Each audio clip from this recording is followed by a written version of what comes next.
দাদা পীর সাহেব কিবলা রাহমাতুল্লাহ আলাইহি আলেম হয়েছেন, কিতাব পড়ে হুজুর কাঁদতেন, আমল করতেন, কাঁদতেন। আল্লাহ আমি আবু বকর আলেম হয়েছি আপনার দয়ায়, আমার দ্বারা কি ইসলামের খেদমত হবে না?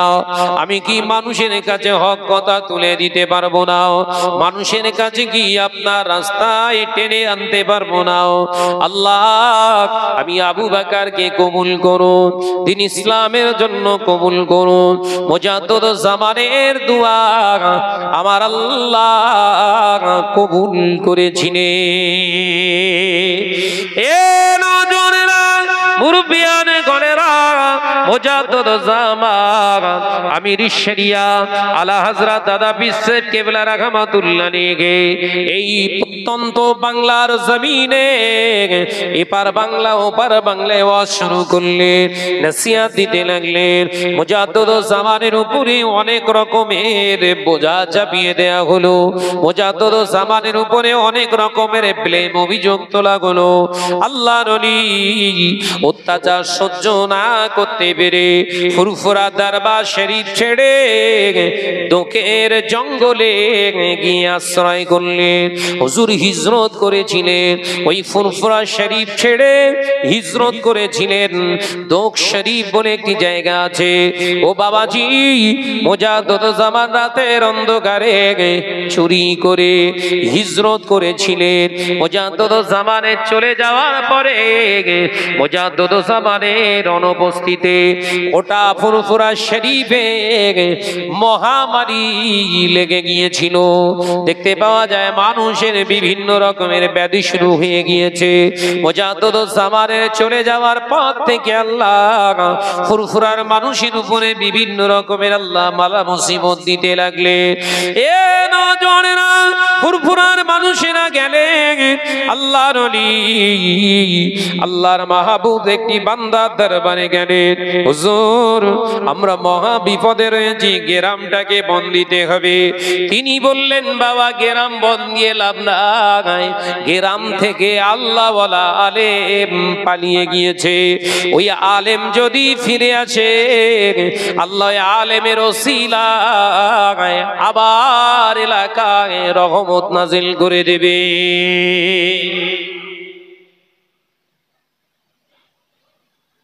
শুনেছেন এসব?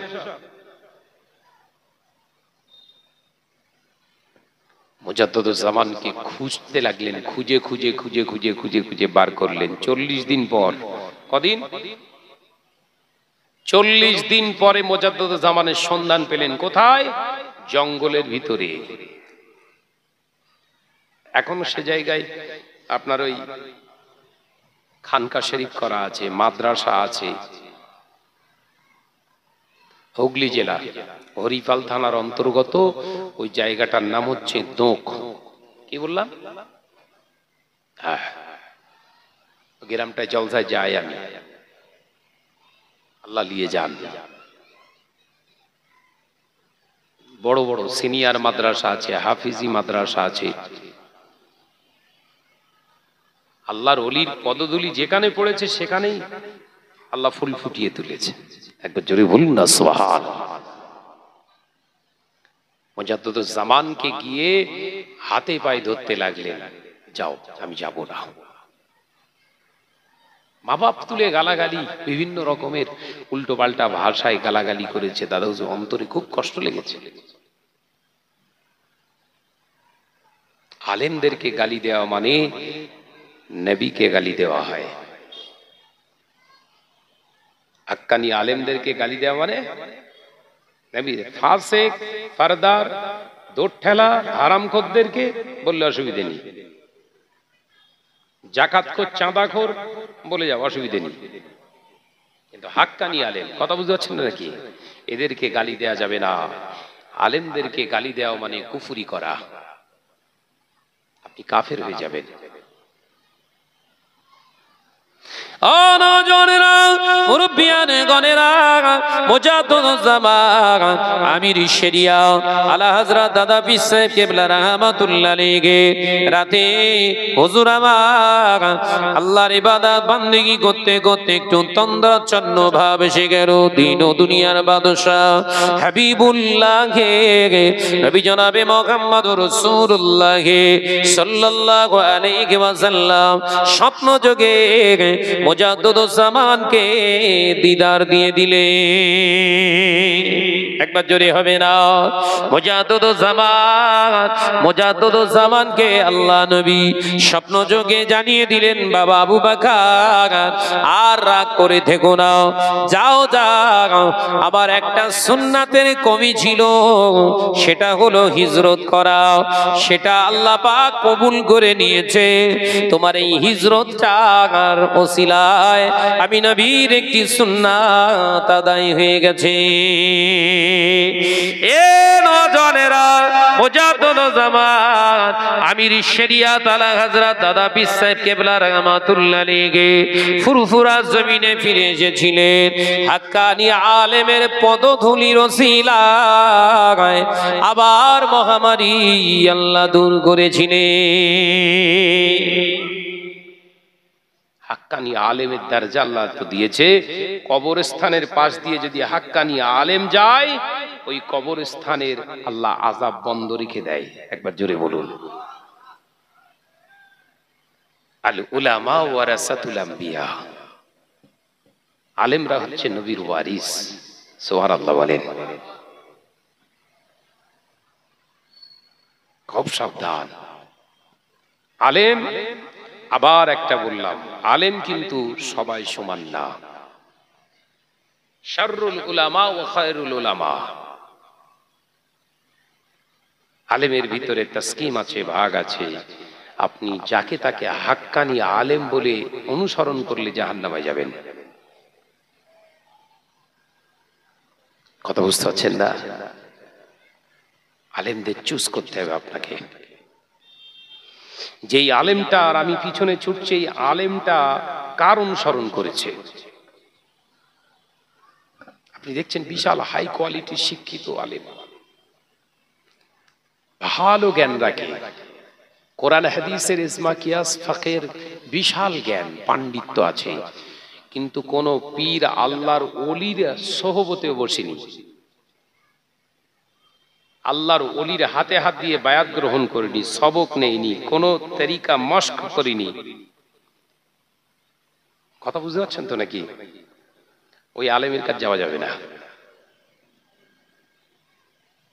কথা বুঝতে পারছেন না? দাদা পীর সাহেব কেলা এত বড় আলেম, 40টা হাদিসের সনদপ্রাপ্ত, 40টা হাদিসের কিতাবে সনদপ্রাপ্ত হয়েছে। কোথা থেকে? খোদ মদিনাতুল মুনাওয়ারা থেকে। সুবহানাল্লাহ বলেন। তিনি এসে হাতে বায়াত হয়েছিলেন শাহ সুফি রাসূলে নোমা ফাতে আলী বাইসি রাহমাতুল্লাহ আলাইহির হাতে। একবার জোরে বলুন। দাদা হুজুর মদিনা শরীফ থেকে পঠন পাঠন করে ঘরে ফিরে পীর বলে বলতে পারতেন তো? বল না রে বাপ, পারতেন তো? ওখান থেকে শিক্ষা লাভ করে এসে ফাতে আলী বাইসি রাহমাতুল্লাহ আলাইহি জুতো বহন করতেন।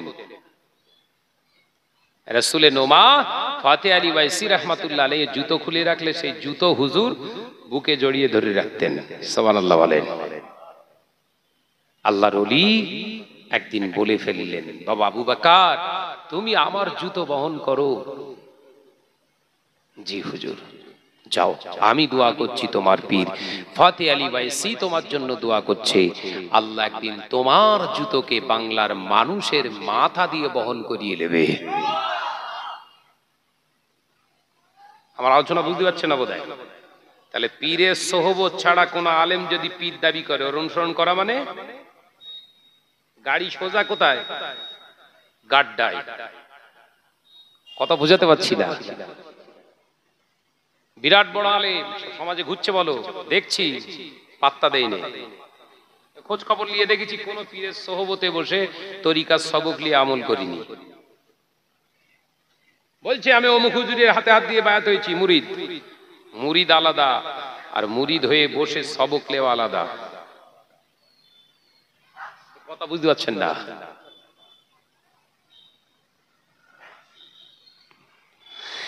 নওজওয়ানেরা, যুবকেরা, ছেলেরা, বাচ্চারা, পর্দানশীনা মা ও বোনেরা, ফাতে আলী মাইসি রহমাতুল্লাহ আলাইহি হুজুর আমার এত মহব্বত করেছিলেন, মুজাদ্দিদ জামানের কোলেতে মাথা রেখে তিনি ইন্তেকাল করেছিলেন। আরো জোরে বলুন সুবহানাল্লাহ। বাংলার আলেমে দ্বীনেরা দেখেছিলেন, আমরা আলেম হয়েছি, আমরা বড় বড় পণ্ডিত হয়ে বসে আছি, বড় বড় বিদ্বান হয়ে বসে আছি, আমাদের কোলেতে কোন আল্লাহর ওলি মাথা রেখে মরে যান নাই, ইন্তেকাল হন নাই। ওটা আবু বকরের কোলেতে মাথা দিয়ে আল্লাহর ওলি ঘুমিয়েছে। এমন একটা আল্লাহর ওলি যিনি যখনই ইচ্ছা করতেন রাসূলুল্লাহ দিদার পেয়ে যেতেন। একবার জোরে হবে না? তাই এই মানুষটা সাধারণ কোন আলেম নয়, ইনি হলেন প্রকৃত হাক্কানি আলেম। সেই জন্য বাংলার এপার বাংলা ওপার বাংলা, এমনকি পাকিস্তানের আলেমরাও মুজাদ্দিদ জামানের হাতে হাত দিয়ে নিজেদের মুর্শিদ মেনে নিয়েছিলেন। বলুন সুবহানাল্লাহ।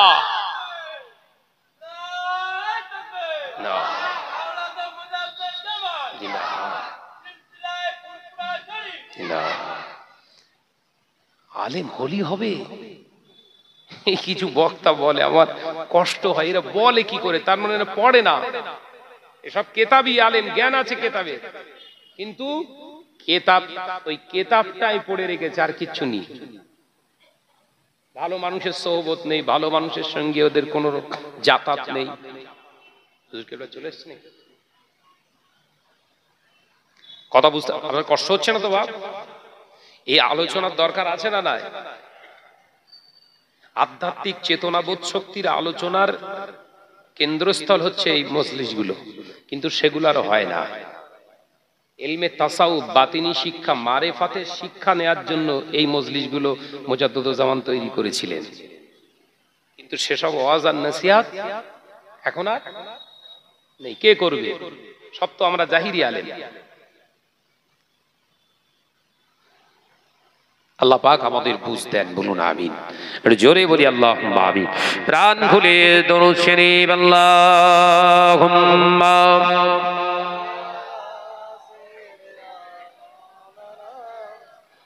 পড়ো বাবা, পড়ো মুহাম্মদের সঙ্গে ওয়া আলা আলিহি। দেখে লো রাসূলুল্লাহ রোজা পাকের কিনারে, আমি সইতে পারি না বিরহ ব্যথা, ধন্য করো দিদারে।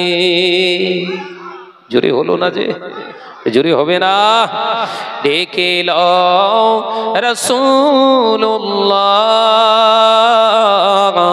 রোজা পাকের কিনারে, আমি সইতে পারি না বিরহ ব্যথা, ধন্য করো দিদারে। আল্লাহুম্মা সাল্লি আলা।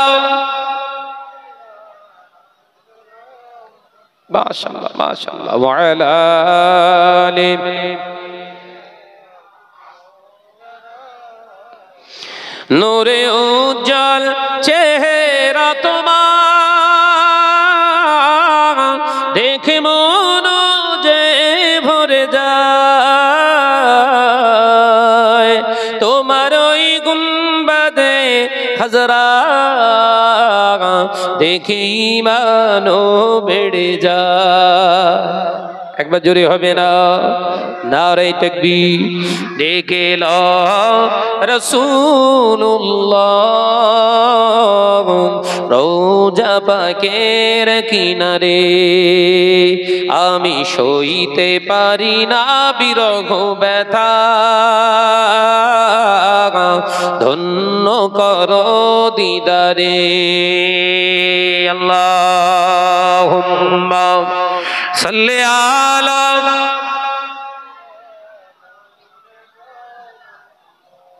আরো জোরে পড়ি, ওয়ালা আলি।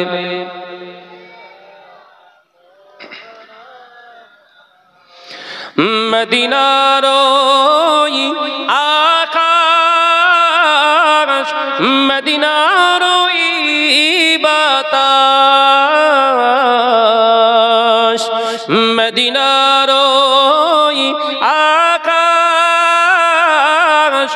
মদিনার ওই বাতাস, মদিনার ওই জবালে উহুদ তোমাকে ও সালাম জানায়। একবার জোরে হবে না? নারায়ে তাকবীর, নারায়ে তাকবীর। ডেকে লো রাসূলুল্লাহ রওজা পাকের কিনারে, আমি সইতে পারি না বিরহ ব্যথা, ধন্য করো দিদারে। আল্লাহুম্মা সাল্লি আলা, মাশাআল্লাহ মাশাআল্লাহ, আরেকটু জোরে, ওয়ালা আলি।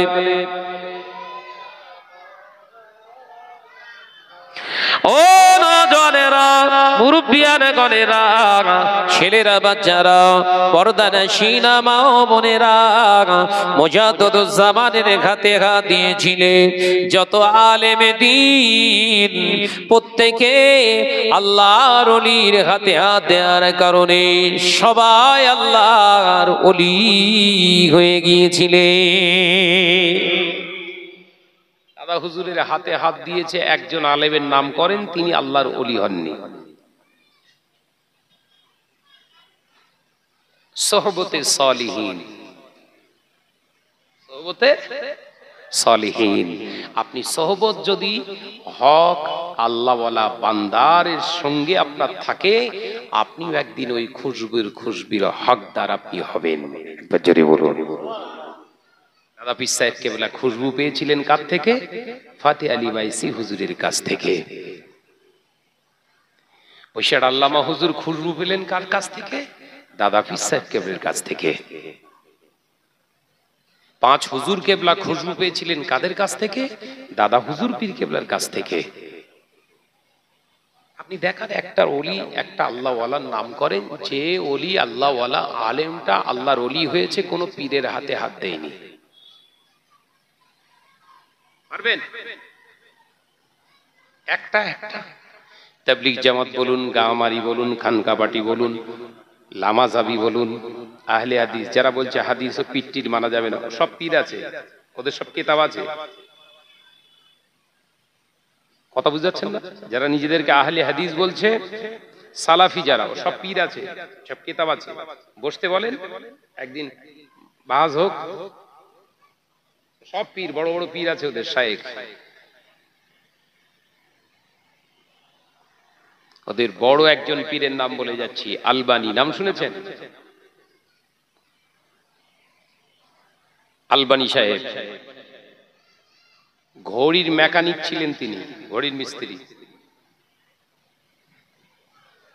ঘড়ির মিস্ত্রি, ঘড়ির দোকান ছিলেন, রিপেয়ার করতে করতে করতে করতে পড়াশোনা করে চেষ্টা চালিয়েছে, বড় একজন মুহাদ্দিসে রূপান্তরিত হয়েছিলেন।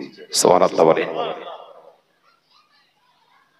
তারপর তিনি ভালো একজন আল্লাহওয়ালা সোহবতে বসে হাদিসের পাঠগুলো একের পর এক স্তরে স্তরে সুন্দর করে গুচ্ছিত করে তিনি একটা আলাদা মত প্রকাশ করে গেছে। ওনার পীর আছে।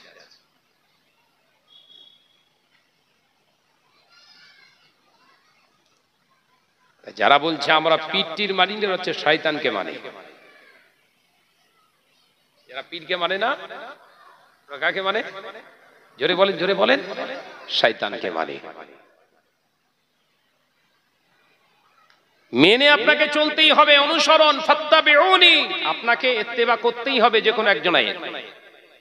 আল্লাহর ইত্তেবা করেছিলেন নবী, নবীর ইত্তেবা করেছিলেন সাহাবায়ে কেরাম, সাহাবায়ে কেরামরা ইত্তেবা করেছিলেন রাসূলের, রাসূলের সাহাবীদের ইত্তেবা করেছিলেন তাবিরা, তাবিদের ইত্তেবা করেছেন আবার তাবে তাবিন, তাবে তাবিনদের ইত্তেবা করেছেন আবার আইম্মায়ে মুস্তাহিদিন, আইম্মায়ে মুস্তাহিদিনের ইত্তেবা করেছেন সালফে সালিহিন। একবার জোরে বলুন সুবহানাল্লাহ। আচ্ছা, ইত্তেবা আছে দেখেছেন?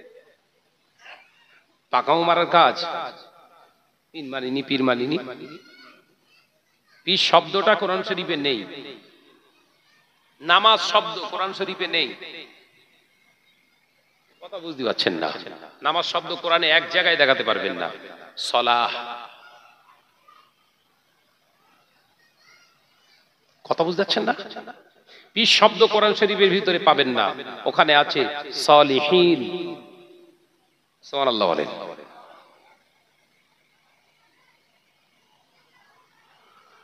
রোজা কোরআন শরীফের এক জায়গায় দেখাতে পারবেন? কি আছে? সম।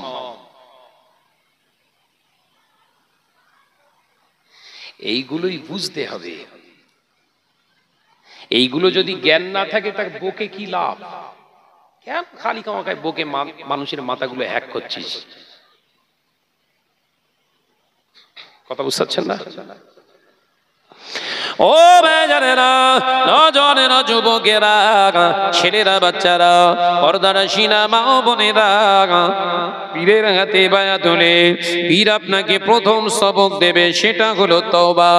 তওবার সবক আপনাকে নিতে হবে, তওবা করতে হবে। একটানা 40 দিন পীর আপনার সবক দেবে। তওবার মাকামটা কমপ্লিট হয়ে গেলে এরপরে আপনার বিভিন্ন রকমের একের পর এক সবক দিয়ে দেবে। ওই সবকগুলো আপনি যখন ওজিফা করে মস্ক করবেন, তরিকার উপরে সবক নিয়ে যখন পীরের কাছ থেকে, সলিহিনদের কাছ থেকে আপনি সবক নিয়ে যখন আমল করবেন, এক পর্যায়ে দেখবেন আপনার অন্তরটা কালিমা মুক্ত হয়ে গিয়েছে। কালিমা মুক্ত হয়ে যাওয়ার কারণে আল্লাহ পাকের জিকির আপনার শুয়ে থাকলে, বসে থাকলে, হাঁটতে থাকলে, চলতে থাকলে ভিতর থেকে আল্লাহ আল্লাহ আল্লাহ আল্লাহ আল্লাহ আল্লাহ শব্দটা অটোমেটিক জাহির হয়ে যাবে। বুঝছেন? এই মাকামে পৌঁছে গেলে আব্বাজান মেজলা হুজুর পীর কেবলার শরীর অসুস্থ, ডাক্তার এসে ডাক্তার কি ধরে? স্ট্যাথোস্কোপ। তো স্ট্যাথোস্কোপ বুকে ধরেছে, দিয়ে মুচকে মুচকে হাসছে ডাক্তার। 100 বছর বয়স একজন মানুষের বুকেতে স্ট্যাথোস্কোপ মেশিন ধরে ডাক্তার মুচকে মুচকে হাসছে। জিজ্ঞাসা করছেন, দাঁড়িয়ে রয়েছে আমি, পীর আল্লামা শাহ সুফি সাইফুদ্দিন সিদ্দিকী হুজুর রাহমাতুল্লাহ আলাইহি বড় ভাইজান হুজুর কেবলা জিজ্ঞাসা করছে, কি দেখলে ডাক্তার, কি দেখলে? আব্বাজান কেমন আছে? মুচকে মুচকে হেসে বলছে, আব্বা ভালো আছে, আরো একটা জিনিস ভালো আছে। কি? ভেতরে আল্লাহ আল্লাহ জিকিরটাও জারি আছে। ওই তোমার আমার দিদা কই আলেম সেজে যারা পীর সেজেছে ওদের ভেতরে একবার চেক করার দরকার আছে। এই কথা বলছেন না কেন? পীর সেজেছে ওদের টাকা লিয়ায়, টাকা লিয়ায়, টাকা লিয়ায়, টাকা লিয়ায়, কথা বলছেন না কেন? স্ট্যাথোস্কোপ মেশিন বুকে ধরান, চাঁদা কই, চাঁদা কই, চাঁদা কই, চাঁদা কই। আল্লাহ আমাদের হেফাজত করেন, বলুন আমিন। ভাই আমি সমালোচনা করছি না কারুর, আপনাদের বোঝাতে চাইছি যাত্রার পিছনে দৌড়াবেন না, হাত জোড় করে বলে যাচ্ছি। এই সমাজে আপনার আর একটা ভালো উদাহরণ দিয়ে চলে যাচ্ছি। এই রজনীগন্ধা দেখেছেন তো? ওর রাখার জায়গা কিন্তু কাঁসার এই পেতলের পাত্রের উপর রেখেছে রজনীগন্ধা, আর এই একটা রজনীগন্ধা, দুটো এক? হ্যাঁ, এই রজনীগন্ধার তোড়ার ওই রজনীগন্ধার তোড়া এক? আরে ও প্লাস্টিক, জীবনে পচবে না। এ অরিজিনাল না বলো, আমি ঠিক দেখছিস তো, প্লাস্টিক তো। হ্যাঁ, ও আর দেখতে হবে না, ও যা ভাব দ্বারা বুঝতে পারতিস। হ্যাঁ, ওই যন্ত্র। কথা আমার বুঝতে পারছেন? একটা রজনীগন্ধা, ওটা একটা রজনীগন্ধা। ও রজনীগন্ধা বলতে গেলে আগে প্লাস্টিক বলতে হয়, আর এই রজনীগন্ধা বলতে গিয়ে কিছু বলতে হচ্ছে। কি জ্বালা বলেন দিন, বলতে হচ্ছে ডাইরেক্ট রজনীগন্ধার তোড়া, প্লাস্টিকের রজনীগন্ধার তোড়া।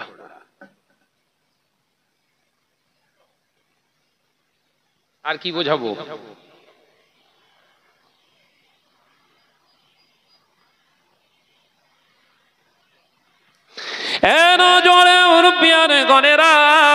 ছেলেরা বাচ্চারা পর্দারা সিনা মা বোনেরা, চকচক করলে শোনা হয় না, চকচক করলে শোনা হয় না, ইমিটেশন হয়।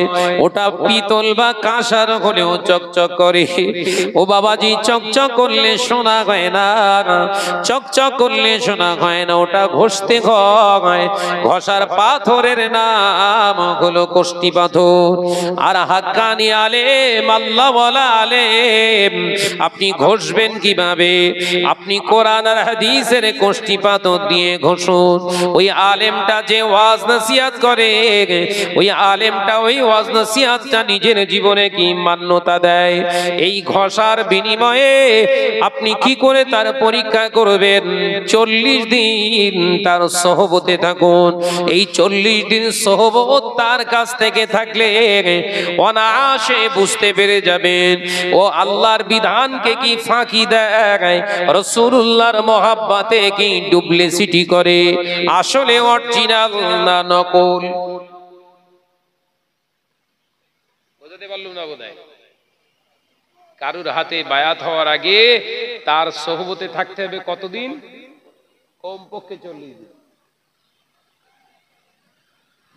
ওটা খাওয়া দাওয়া, চলা ফেরা, কথাবার্তা, দেখা শোনা, শরিয়াতের কষ্টি পাথর দিয়ে কোরআন আর হাদিস যাচাই করতে গেলে কতদিন? 40 দিন। নামাজ হচ্ছে, নামাজের গুরুত্ব নেই, বসে গল্প করছে। আজান হচ্ছে, আজানের জবাব নেই, গল্প করছে। সব হারাম কাজ। যদি এ পীর সাজে, এই হারাম কাজগুলো করলো পশ্চিমকালে পীর না। খাবার খাচ্ছে, ইচ্ছা মতো খাচ্ছে। কথা বুঝাচ্ছেন না? খাবার ইচ্ছা মতো খাওয়া মানে খেলো, হেঁটকে চটকে নষ্ট করে দিল খানিকটা, কুড়িয়ে খেলো না, ও জীবনে পীর হতে পারবে না। ওই খাসলাত, ওই চরিত্রটা তো শয়তানের। আপনারা ভাবছেন শাহনাজ ভাই আপনি কি করে বলছেন, কই দলিল দেন? আল্লাহ কোরআনে বলছেন, ইন্নাল মুবাসসিরিনা কানু ইখওয়ানাশ শায়াতিন। আমি আল্লাহ পাক বলছি, নিশ্চয় যারা অপচয় নষ্ট করে এরা আসলে শয়তানের ভাই। কে বলছে? জোরে বলেন, জোরে বলেন। আরে নির্বিচিত্তে বলেন না, কোরআনের আয়াত বলছি, ব্যাখ্যাও ভুল বলিনি। অপচয় যারা নষ্ট করে এরা কারা? শয়তানের ভাই। তাহলে ও পীর সাজলে হবে? ও তো শয়তানের ভাই। শয়তানের ভাই আবার পীর হয়?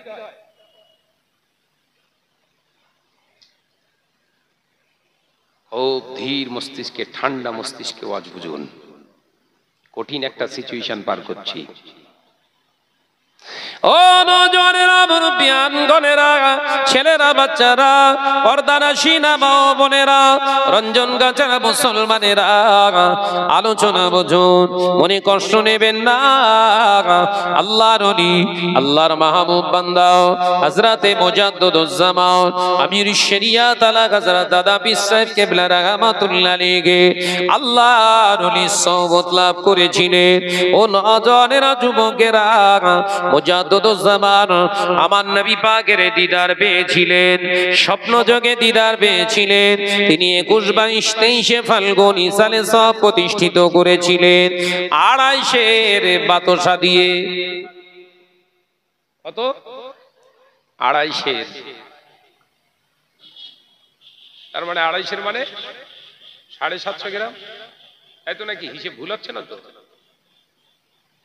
250 মানে তাই তো হবে তো নাকি? হ্যাঁ হ্যাঁ 750 তো। মুজাদ্দুদুজ্জামান দাদা পীর রহমাতুল্লাহ আলাইহি হুজুরের একজন খলিফা আল্লামা নিসারউদ্দিন রহমাতুল্লাহ আলাইহি বসে আছে। আল্লামা আব্দুল মাহবুব ফারুকী মেদনাপুরি রহমাতুল্লাহ আলাইহি মুচকে হেসে বললেন, হুজুর আপনি এই 250 বাতাসা দিয়ে এত বড় ইসালে সব কায়েম করছে, হাজার হাজার মানুষ আপনি ইসালে সবের এটা তাবাররুক করেছে। মুজাদ্দুদুজ্জামান বললেন, বাবা আব্দুল মাহবুব তোমার মনে হয় এটা ছোট, আমি আবু বকর আমার অকাত অনুযায়ী হালাল মাল থেকে আমি তাবাররুক করেছি। ও আমার আব্দুল মাহবুব, আল্লাহ যদি কবুল করে নেয় একদিন এই ইসালে সবটা এই 250 জায়গায় 250 হাড়ি হয়ে যেতে পারে। এখন ইসালে সবে ক হাঁড়ি বিরিয়ানি হয়?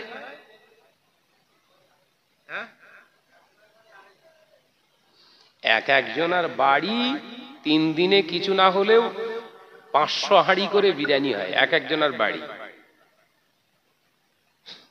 আর বড় দরবারে যেখানে ইসালে সবের তাবারুক দেওয়া হয়, এই 3 দিনে কিছু না হলেও 3.5 থেকে 4,000 দেগ বিরিয়ানি করা হয়।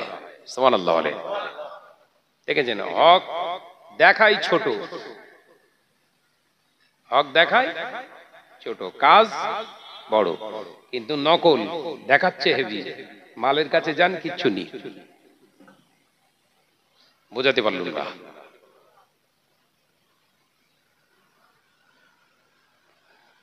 যান, কিচ্ছু নেই। ও নজনেরা, মুরব্বিয়ান গণেরা, ছেলেরা, বাচ্চারা, পর্দার সিনেমা বোনেরা, আলোচনা বুঝুন। আল্লাহর ওলি মুজাদ্দুদুজ্জামানের কথাটাই পর্যন্ত ইতি করে দিলাম। আমার নবী পাকের হাদিস বোঝাচ্ছিলাম। আল্লাহ নবী জানিয়ে দিলে সুদের কারবার যারা করে এদের ভিতর থেকে লজ্জা শরমটা উঠে যাবে, লজ্জা ঘৃণা হয়ে যাবে। এদের বইয়ের লজ্জা থাকবে না, এদের মায়ের লজ্জা থাকবে না, এদের ছেলের লজ্জা থাকবে না, এদের মেয়ের লজ্জা থাকবে না, এদের বিবির লজ্জা থাকবে না। লজ্জাটা শেষ হয়ে যাবে। আমি নবী জানিয়ে দিলাম, আল হায়াউ শুবাতুম মিনাল ঈমান, লজ্জা হলো ঈমানের একটি শাখা। এখানে ছেড়ে দিয়েছিলাম না? 1 নম্বরে বলেছিলাম মনে শান্তি থাকবে না সুদের কারবার করলে। দেখেন দেখেন, মনে করে দেখেন ঠিক বলছি না ভুল বলছি। 2 নম্বরে বলেছিলাম ঘরে শান্তি থাকবে না। 3 নম্বরে কি বলেছিলাম? সব সব শেষ, মনে রাখা কঠিন। একদম খুঁটে খুঁটে বেসিক্যালি আলোচনা করে রেখে যাচ্ছি। 3 নম্বরে কি থাকবে না আপনার ভেতরে? হায়া, লজ্জা। 4 নম্বর, শুনে রেখে দেন, জেনে রেখে দেন, আল্লাহর বড় একটি নিয়ামত। ওই সুদের আওতাভুক্ত হয়ে গেলে আল্লাহর একটি বড় নিয়ামত থেকে আপনি বঞ্চিত হয়ে যাবেন। সেটা কি? আমি বলেছি 3 নম্বরে আল্লাহ জেকের উঠে যাবে আপনার ঘর থেকে। 4 নম্বর হলো আপনার ঘর থেকে লজ্জাটা শেষ হয়ে যাবে। 5 নম্বর, সুদের কারবারি যারা হয় এদের ভিতর থেকে আল্লাহর ভয়, রাসূলুল্লাহর মহব্বতটা শেষ হয়ে যাবে। এরা আল্লাহকে আর ভয় পাবে না, রাসূলুল্লাহকে আর মহব্বত ওরা করবে না। ওরা 2টো জিনিসের প্রতি আসক্ত হয়ে যাবে। 1 নম্বর সম্মান, 2 নম্বর ধন সম্পদ। কথা বোঝাতে পারলাম না? এদের ভিতর থেকে উঠে যাবে আল্লাহর ভয়, রাসূলের মহব্বত। উঠে যাওয়ার কারণে এরা আসক্ত হবে, আকৃষ্ট হবে করার প্রতি। জোরে বলেন। 2টো খালি হলে 2টো তো গ্যাপ পূরণ করবে। কথা বলছে না কেন? এক নাম্বার কি বললাম? আল্লাহর ভয় থাকবে না। দ্বিতীয় নাম্বার, অর্থ ধন সম্পদের প্রতি মায়া এদের ভেতরে ঢুকে যাবে।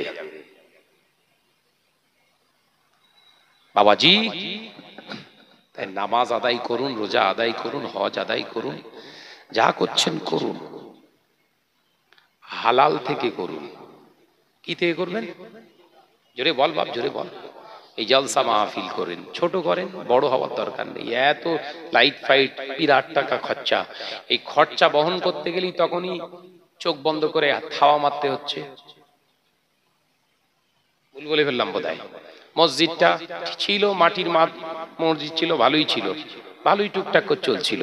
হঠাৎ করে আপনার ভিতরে চলে এলো, না সবার পাকা মসজিদ, আমরাও পাকা বানাবো, দে চাঁদা দে। চাঁদা এবার সব গড়ে ধরেছেন। যে মহিলা সমিতি সে করে, সে বলছে আমি 1000 টাকা দিলাম।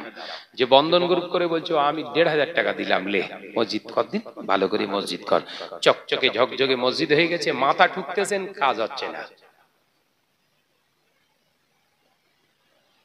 কথা বুঝতে পারছেন না নাকি? নামাজের শর্ত কি? নামাজ পড়তে গেলে প্রথম শর্ত আপনাকে নির্ভেজাল একজন ইমানদার হতে হবে। আপনি প্রশ্ন করবেন ভেজাল ইমান আছে নাকি হুজুর? এই কচি বস। নির্ভেজাল ইমান আর ভেজাল ইমান আছে না নাই? ভেজাল ইমানের দুটো একটা উদাহরণ দেই। কষ্ট হচ্ছে না তো বাপ? যুবকেরা, ভেজাল ইমান নাম্বার 1। এক নাম্বার, আপনার ভিতরে ভেজাল ইমান আছে। এক নাম্বার উদাহরণ, এই সরকার যদি চলে যায় আমরা বাংলায় থাকতে পারবো না। এই সরকার যদি চলে যায় আমরা বাঁচতে পারবো না। এই ইমানটা এই এখানকার এমএলএ যদি চলে যায়, এই এখানকার এমএলএ যদি ঘেরে যায়, এখানকার প্রধান যদি না থাকে, আমরা মারা পড়ে যাব। এই ইমানটার নাম হলো ভেজাল ইমান। ইমান জোরে বল না রে বাপ। রেগে যাচ্ছ, রেগে যাচ্ছ? জায়গা ধরে টানি আমি। আমার নাম শাহনাজ। কোথায় যাচ্ছ?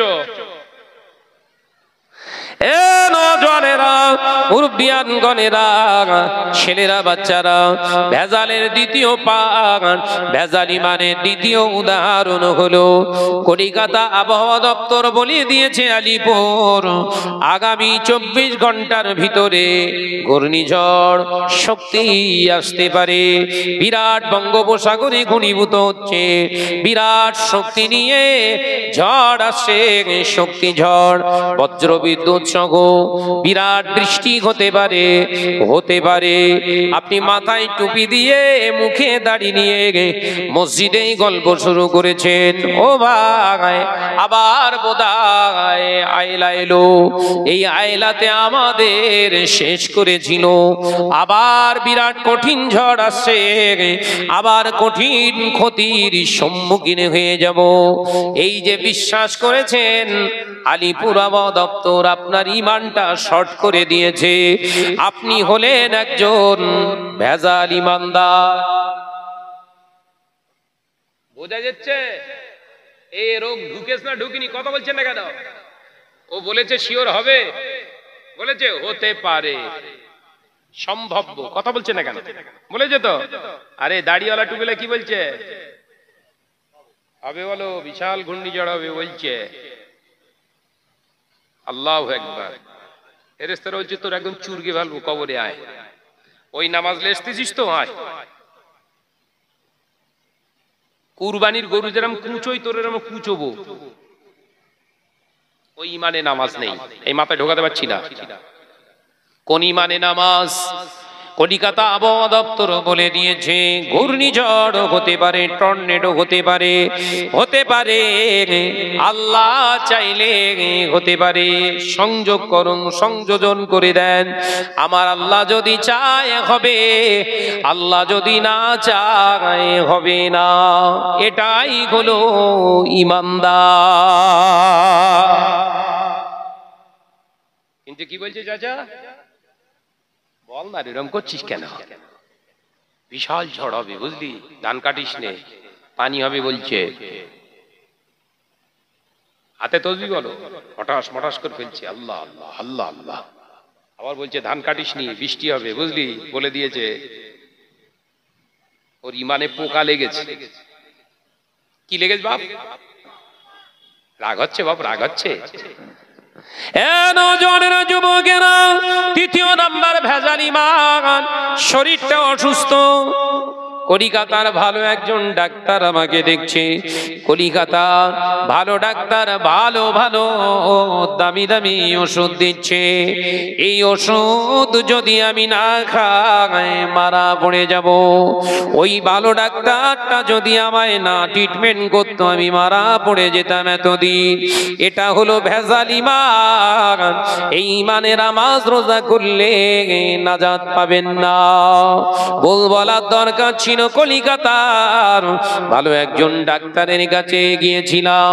ডাক্তার ট্রিটমেন্ট করেছে, ওষুধ ভালো দিয়েছে। আল্লাহ শুকর, আল্লাহ পাকের অশেষ মেহেরবান। ওই ওষুধের দ্বারা আল্লাহ আমার হয়তো সুস্থ রেখে দিয়েছে।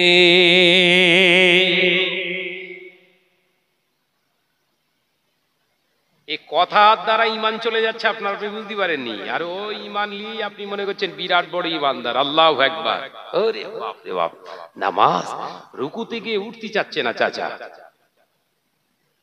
সেজদায় গিয়ে উঠতে চাচ্ছে না। এত মহব্বত, ভেতরে কিছু নি বলো, পুরো ঢোল। এই কথা বুঝতে পারে না। তাই ইমানটাকে মজবুত করেন আগে, এক নাম্বার। এই আলোচনা বুঝতেছেন তো নাকি? তাকবীর দেন, নারায়ে তাকবীর। ওই এসাইডটা শুয়ে পড়লি ভালো হয়, তোর শুয়ে পড় বাপ।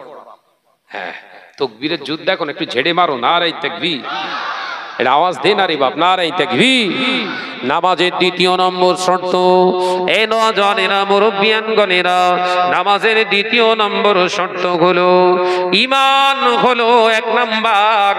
দ্বিতীয় নম্বর শর্ত, শরীরটাকে পাক করে রাখতে হবে, শরীর পবিত্র করতে হবে। আপনি বলছেন ভাইজান পুকুরেতে আমি 10টা ডুব কেটেছি, শরীর পাক হয়ে গেছে।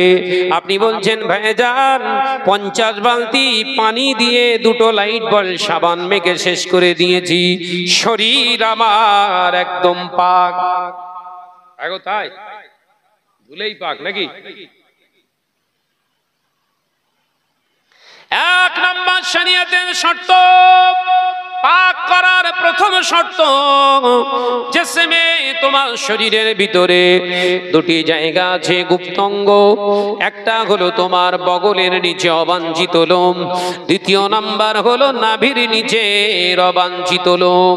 এটা যদি 30 দিনের ভিতরে পরিষ্কার সাফাই না করো, এটাকে যদি মুন্ডন না করো, যদি ওটাকে পরিষ্কার না করো, 10টা লাইট বয় সাবান দিয়ে ধৌত করলেও তোমার শরীর নাপাক। বোঝাতে পারলুম না বোধহয়। দুটো একটা জওয়ান ছেলে মুরব্বী টাইপের, 40-45 বছর বয়স হয়ে গেছে, গাত ধার দিয়ে গেলে বোঝা যায় যন্ত্র একটা যাচ্ছে। কথা বলছে না কেন? 100 ছাগল দাঁড়িয়ে রয়েছেন, কোনো অসুবিধা হচ্ছে না। হঠাৎ একটা দাড়িওয়ালা ছাগল, বুঝতে পেরেছেন? কি বলেন দিদি ওদের? বল বল বল বাপ। হ্যাঁ হচ্ছে কি কি পাঁটা। ওই পাঁটা যদি ওই 100 ছাগলের ভেতরে ঢুকে যায়, তখন আর আপনার চিনে নিতে হবে না, আপনার নাকের কাছে এসে জানান দেয় আমি চলে এসেছি। কথা বলছে না কেন? এই যে পুরুষগুলো নারীগুলো শরীরকে সাফাই করে না, পরিষ্কার পরিচ্ছন্ন করে না, যাদের এই বগলের এবং নাভির নিচের অবাঞ্ছিত লোমগুলো পরিষ্কার করে না, ওদের গা থেকে, ওদের পাশ থেকে গেলি বোঝা যায় হ্যাঁ সেই যন্ত্র। বোঝাতে পারলাম না? এইবারে বললেন গোসলের 3টে ফরজ। এইটা প্রথম করে তারপর 3টে ফরজ আদায় করতে হবে। কথা বুঝতে পারছেন না নাকি? 1 নাম্বার মুখে পানি দেওয়া, দ্বিতীয় নাম্বার নাকের শক্তাংশ পর্যন্ত পানি দিয়ে ধৌত করা। 1 বার করে হচ্ছে ফরজ, 3 বার করে সুন্নাত। মাথার তালু থেকে পায়ের তালু নিচ পর্যন্ত গোটা শরীরটাকে এমন ভাবে ধৌত করো শরীরের একটা লোমের গোড়া যেন ফাঁক না চলে যায়।